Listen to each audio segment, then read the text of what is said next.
Assalamualaikum warahmatullahi wabarakatuh. Good morning, guys. It's good to see you all here. Let me introduce myself. My name is DANEILLA MARITZA from class IT. I'm here today to present my book report of A Little Princess by Frances Hodgson Burnett.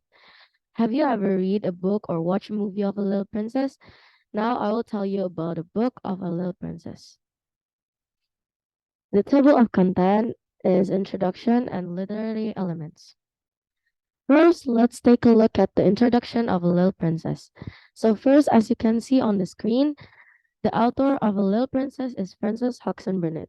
Frances Hodgson Burnett was a British American novelist and playwright.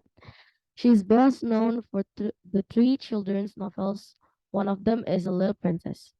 This novel was published by Charles Scribner's Sons with illustration by Ethel Franklin Betts.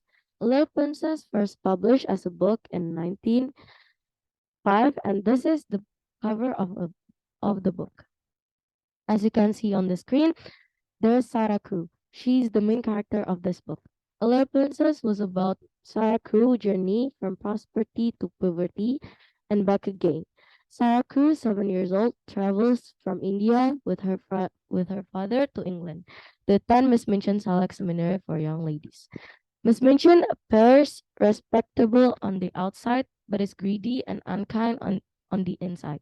The news that Captain Crewe died suddenly after losing his fortune in diamond mines interrupts Miss Minchin. After that happened, Miss Minchin orders Sarah around as if she were a servant. Miss Minchin and the kitchen staff treat Sarah horribly over a 2-year period. Sarah meets Mr. Carrisford after several years, and she learns that Mr. Carrisford used to work in business with her father. Sarah is now a wealthy heiress and thanks for Mr. Carrisford's return of her father's lost fortune. Mr. Carrisford is now Sarah's father figure. Next is the setting. A Little Princess is set and at the turn of the late 19th century London, so there's no foster care or child protection service to look out for Sarah. She ends up as Mr. Servant at the boarding school where she had previously been a well-off student. A Little Princess participates in a grand tradition of British school stories. This is the first place in this book could be Miss Minchin's Select Seminary for young ladies. Sarah attended the seminary with her father, Captain Crewe. The second place will be in the school because this book is mostly set in a school. This is a time when Sarah entered the schoolroom for the first time after she moved to India. The third place will be in the attic. Sarah was moved to the attic room by Miss Amelia along with Becky after getting the news that her father died, and this will be Sarah's room now. Next is characterization. The main character of this book is Sarah Crewe. Sarah almost seems too good to be true. She's smart, brave, and kind, and she's safe from the fact that she is not beautiful.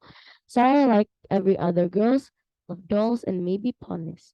But at the same time, Sarah has a special talent that no one else in her school has, power of storytelling. And it was quite true that Sarah never grand. She was a friendly little soul and shared her privilege and belongings with her free hand. The second character is Becky. Poor Becky. Becky gets to be Sarah's servant, while Sarah gets the inherit diamond's mines. She isn't the same as Sarah, and she will be. And Becky will always be a servant. Next, there is Miss Minchin. This is a woman who is literally jealous and resentful of a 9 years old girl because she speaks better French than her and doesn't act scared of her.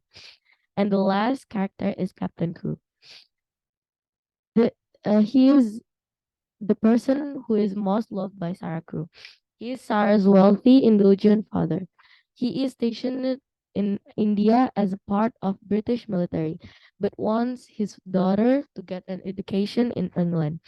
He shows Sarah how much he cares by buying her expensive gifts and sending her letter when she is absent, but dies from a mixture of disease and mental distress when one of his business ventures appears to fail miserable. Next, there is Tim. The main idea of this novel is about the isolation of Sarah Crew. Sarah is lonely even before she is exiled from her station at the boarding school. So she survives by using the same coping mechanism she used before. All of the little girls at the boarding school are lonely because their parents have abandoned them, and Sarah is one example. Next is moral value. The moral value of this book is that we must be patient in facing life's obstacles. In this book, Sarah was always steadfast and patient in dealing with it. She never looked weak. From this moral value, we can also find out the Islamic value of passion. The following hadith explain about passion is whoever tries to take care of himself, then Allah take care of him. Whoever tries to be patient, Allah make him patient. And no one can bear anything beyond patience. Hadith riwayat Al-Bukhari number 1469. And the last is conclusion. In my opinion, this book inspire a lot about the journey of life children, girls and boys, where the story teach life values in building moral and human character who is patient, all problems with patience and perseverance while still spreading kindness to others. Sarah's role in this book proves that the good that is spread will meet the predestined good. So that's all from me. Assalamualaikum warahmatullahi wabarakatuh.